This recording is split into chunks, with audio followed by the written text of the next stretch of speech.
இருக்கு? நீ ஒன்றும் பயப்படாதானோ, சின்ன அடிதான், கட்டு தான் ஆஸ்பத்திரியில் இவ்வளோ பெருசாக போட்டு விட்டாங்க. கட்டின புருஷன் இப்படி அடிபட்டு வந்திருக்கான், அவனை பார்த்து உன் கண்ணில் ஒரு சொட்டு தண்ணியாவது வருது அடி.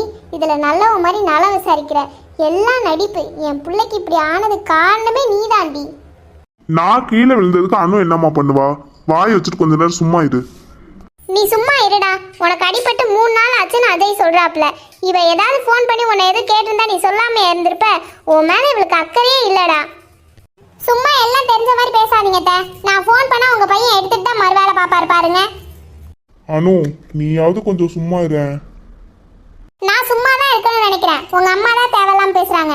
நான் உங்களுக்கு என்ன ஃபோன் பண்ணாமையா இருக்கேன்? உங்க அம்மா கிட்ட சொல்லுங்க. வீட்டுக்கு விருந்தாடி வந்திருந்தா எப்படி நடந்துக்கணும்னு உனக்கு தெரியாது. வாயை எப்படி திறக்கிறா பாரு. மச்சான், இப்போ தெரியுதுடா நீ ஏன் வீட்டுக்கு போவேணான்னு சொன்னேன்னு.